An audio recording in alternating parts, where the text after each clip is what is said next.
Assalamualaikum warahmatullahi wabarakatuh. Kami dari kelompok 2 akan mempresentasikan tentang shopping, buying, and disposing yang diampu oleh Bu Nurul Rizka Arumsari, SEMM, dan nama anggota kelompok yaitu pertama, Fani Mriana Astuti, NIM 2019-11018, Adelia Dwi Puspasari, NIM 2019-11019, Firda Almisa Fitri, NIM 2019-11020, Oktaviani, NIM 2019-11021, Muhammad Naufal W, NIM 2019-119. Saya, Fani Mliana Astuti, NIM 2019-11018, akan menyampaikan materi tentang pilihan konsumen. Pilihan konsumen adalah dasar untuk mengetahui bagaimana konsumen memilih atau membuat keputusan barang atau jasa yang akan dibeli. Pilihan konsumen dipengaruhi oleh faktor kontekstual, yaitu yang pertama suasana hati. Suasana hati seorang konsumen akan berdampak pada keputusan pembelian. Suasana hati kita dapat berubah secara radikal, jadi pada waktu yang berbeda kita mungkin kurang lebih tertarik dengan apa yang ditawarkan pemasar. Kedua, tekanan waktu. Kelancaran waktu penting untuk dipahami oleh pemasar, karena kita lebih cenderung berada dalam suasana hati yang konsumtif pada beberapa waktu daripada lain. Ketiga, situasi atau konteks tertentu yang membutuhkan produk. Motivasi pembelanja mempengaruhi jenis lingkungan belanja yang akan menarik atau mengganggu. Misalnya, seorang yang ingin mencari dan membeli sesuatu dengan cepat mungkin menemukan musik yang keras, warna-warna cerah, atau tata letak yang rumit mengganggu. Sedangkan seseorang yang ada di sana untuk menelusuri dapat menikmati stimulasi sensori. Berikutnya yaitu antecedent status. Keadaan antecedent mencakup suasana hati atau kondisi fisiologis konsumen pada saat pembelian yang dapat berdampak besar pada apa yang dibeli. Salah satu alasannya adalah bahwa perilaku diarahkan pada keadaan tujuan tertentu. Saya, Adelia Dwi Puspasari dengan NIM 2019-11019 akan melanjutkan presentasi dari teman saya. Dalam attached state terdapat 4 faktor. Yang pertama, suasana hati dan emosi. Suasana hati seorang konsumen akan berdampak pada keputusan pembelian. Suasana hati kita dapat berubah secara radikal sepanjang hari. Jadi, pada waktu yang berbeda, kita mungkin kurang lebih tertarik pada apa yang ditawarkan penjual. Faktor situasional. Situasi konsumsi mencakup pembeli, penjual, dan produk atau layanan. Tetapi juga banyak faktor lain seperti alasan kita ingin melakukan pembelian dan bagaimana lingkungan fisik membuat kita merasa senang terhadap barang tersebut. Efek situasional dapat berupa perilaku dan persepsi. Yang ketiga, faktor temporal. Faktor temporal merupakan sebuah waktu, sementara waktu adalah salah satu sumber daya konsumen yang paling berharga dan membatasi. Penelitian menunjukkan bahwa ada perbedaan yang signifikan ketika konsumen menggunakan heuristik atau aturan praktis, yaitu memecahkan masalah yang dipelajari dengan eksperimen atau coba-coba. Yang terakhir adalah faktor orientasi belanja. Belanja konsumen juga dapat disegmentasikan dalam hal orientasi belanja mereka atau sikap umum tentang belanja. Orientasi ini dapat bervariasi tergantung pada kategori produk tertentu dan jenis toko yang dipertimbangkan. Kemudian saya akan menjelaskan tentang pengalaman berbelanja. Berbelanja adalah cara untuk memperoleh produk dan layanan yang dibutuhkan, tetapi motif sosial untuk berbelanja juga penting. Seorang pakar menyarankan bahwa aktivitas belanja berkaitan dengan cinta dan kepedulian terhadap orang lain, yang berarti untuk sejauh mana berbelanja dapat dilihat dari pengorbanan waktu dan pengabdian pribadi seseorang. Pakar lain juga berpendapat aktivitas yang dilakukan untuk alasan hedon. Penelitian di Eropa mengidentifikasi motif berbelanja hedon sebagai berikut. Yang pertama, utilitas yang diantisipasi. Keinginan untuk produk inovatif, harapan manfaat, atau keadaan hedon yang akan diberikan oleh produk yang akan diperoleh. Kemudian, pemberlakuan peran. Mengambil peran yang ditentukan secara budaya mengenai perilaku aktivitas belanja, seperti membandingkan produk dan harga sebelum membeli sesuatu. Kemudian, optimalisasi pilihan, keinginan untuk menemukan pembelian yang benar-benar terbaik. Negosiasi adalah mencari keuntungan ekonomi dan kesenangan melalui interaksi tawar-menawar antara penjual dan pembeli. Afiliasi, pusat pembelanjaan adalah tempat alami untuk berafiliasi. Pusat pembelanjaan telah menjadi tempat pertemuan utama bagi para remaja. Kemudian yang keenam, kekuasaan dan otoritas. Kemudian yang terakhir adalah stimulasi, mencari hal yang baru, menarik yang ditawarkan di pasar dan berbelanja. Hal itu hanya untuk bersenang-senang. Kemudian saya akan menjelaskan tentang tren di lingkungan pembelian. Persaingan untuk pembeli di antara pengecer sekarang semakin ketat. Pengecer sekarang harus menawarkan sesuatu yang ekstra untuk memikat pembeli. Apakah itu sesuatu yang menyenangkan atau sekedar tawar-menawar biasa? Untuk dapat bersaing di pasar tunggal Eropa, banyak rantai retail yang telah mengalami proses internasionalisasi. Kemudian ada lingkungan fisik dan sosial. Lingkungan fisik dan sosial konsumen dapat membuat perbedaan besar dalam mempengaruhi motif mereka untuk membeli produk. Dalam beberapa kasus, ada atau tidaknya konsumen bersama, pelanggan lain dalam suatu lingkungan dapat menjadi atribut penentu dan berfungsi sebagai atribut produk.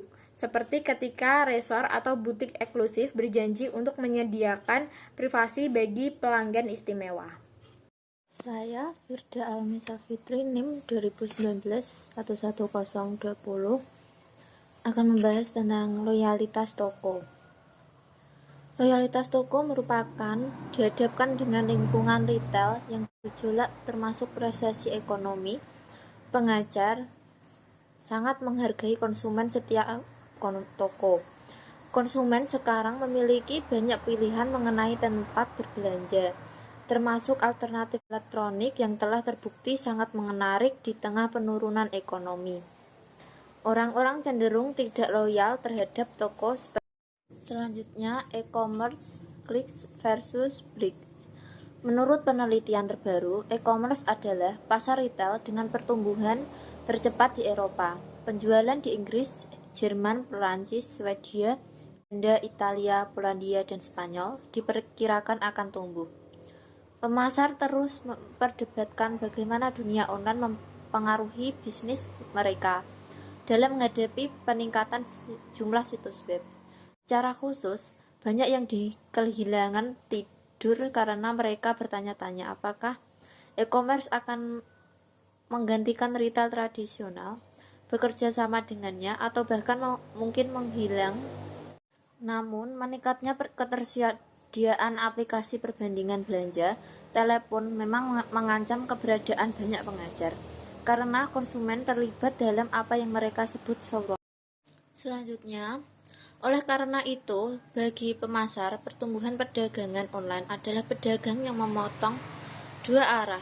Di satu sisi, mereka dapat menjangkau pelanggan di seluruh dunia, bahkan jika mereka secara fisik berada 100 mil entah dari mana. Di sisi lain, persaingan mereka sekarang tidak hanya datang dari toko di seberang jalan, tetapi dari ribuan situs web yang tersebar di seluruh dunia. Masalah kedua adalah bahwa menawarkan produk secara langsung kepada konsumen berpotensi untuk memotong perantara. Pengecer berbasis toko yang setia yang membawa produk perusahaan dan yang menjualnya dengan harga yang dinaikkan. Dilema click versus bricks sedang berkecamuk dalam dunia pemasaran. Salah satu peluang pemasaran yang semakin banyak digunakan oleh pengajar Eropa adalah klik dan dikumpulkan. Strategi multi saluran yang memungkinkan perusahaan untuk memaksimalkan potensi penawaran retail, online, dan offline mereka. Jadi, apa yang membuat situs e-commerce sukses? Menurut survei oleh NPD Online, 75% pembeli online yang disurvei mengatakan bahwa layanan pelanggan yang baik akan membuat mereka berbelanja lagi di situs tersebut. Selanjutnya, saya Oktaviani NIM 2019-11021. Secara lebih umum, pembeli online menghargai aspek-aspek berikut dari sebuah situs web, 1. Kemampuan untuk mengklik item untuk membuat jendela pop-up dengan detail selengkapnya tentang produk, termasuk harga, ukuran, warna, dan ketersediaan inventaris. 2. Kemampuan untuk mengklik item dan menambahkannya ke keranjang Anda tanpa meninggalkan halaman tempat Anda berada. 3. Kemampuan untuk merasakan barang dagangan melalui citra yang lebih baik, deskripsi dan detail produk yang lebih banyak. 4. Kemampuan untuk memasukkan semua data yang terkait dengan pembelian Anda pada satu halaman, daripada melalui beberapa halaman checkout. 5. Kemampuan untuk memadupadankan gambar produk pada satu halaman untuk menentukan apakah keduanya terlihat jelas. Service steps retailing as theater. Berbelanja tidak lagi dapat dianggap sebagai tindakan pembelian yang sederhana. 10% budaya retail telah muncul di mana tindakan berbelanja telah mengambil dimensi hiburan dan atau pengalaman baru ketika pengecer bersaing untuk mendapatkan perhatian pelanggan, belum lagi loyalitas mereka. Pusat perbelanjaan telah mencoba untuk mendapatkan loyalitas pembeli dengan menarik motif sosial mereka serta menyediakan akses ke barang yang diinginkan. Sekarang sudah menjadi hal yang biasa untuk menemukan fitur seperti wahana anak-anak dan dinding panjat di pusat perbelanjaan pinggiran kota. Simpan gambar. Dengan begitu banyak toko yang bersaing untuk mendapatkan pelanggan, bagaimana konsumen memilih satu daripada yang lain? Seperti produk, kita dapat menganggap toko memiliki kepribadian. Beberapa toko memiliki gambar yang sangat jelas, baik atau buruk. Atmosfer, karena citra toko sekarang dikenal sebagai aspek yang sangat penting dari bauran retail, perancang toko menaruh banyak perhatian pada atmosfer atau pendesain ruang secara sadar dan berbagai dimensinya untuk membangkitkan efek tertentu pada pembeli. Pengambilan keputusan dalam toko. Terlepas dari semua upaya mereka untuk menjual lebih awal konsumen melalui iklan, pemasar semakin menyadari sejauh mana banyak pembelian sangat dipengaruhi oleh lingkungan toko. Produk. Perilaku pembuangan adalah perilaku konsumen dalam pengambilan keputusan selama produk pada tahap tidak terpakai lagi oleh konsumen. Kita hidup dalam masyarakat yang membuang sampah sembarangan yang menciptakan masalah bagi lingkungan dan juga menghasilkan banyak limbah yang tidak menguntungkan. Dalam banyak kasus kita memperoleh produk baru meskipun yang lama masih berfungsi, misalnya mobil atau ponsel kita. Pilihan pembuangan. Daur ulang ketika sebuah konsumer memutuskan bahwa suatu produk tidak lagi digunakan, beberapa pilihan tersedia. Orang tersebut dapat 1. Menyimpan barang tersebut, 2. Membuangnya untuk sementara, 3. Membuangnya secara permanen. Laba bersih adalah nilai keuntungan atau kelebihan pendapatan dari aktivitas perdagangan dalam suatu periode tertentu, di mana nilai tersebut sudah dikurangi oleh beban pajak penghasilan. Teknologi yang lebih futuristik ada di depan mata. Augmented reality menempatkan lapisan informasi digital di atas lingkungan fisik. Aplikasi AR seperti Blipar memungkinkan pembelanja untuk mengakses informasi tambahan dari paket produk. Realitas virtual adalah antarmuka simulasi komputer yang menciptakan kesan bahwa pengguna hadir secara fisik berada dengan AR. VR menggantikan pengalaman sensorik yang sama sekali berbeda bagi pengguna. Beberapa peneliti baru-baru ini meneliti cara konsumen mempraktikkan ritual divestasi, di mana mereka mengambil langkah-langkah untuk secara bertahap menjauhkan diri dari hal-hal yang mereka hargai sehingga mereka dapat menjualnya atau memberikannya.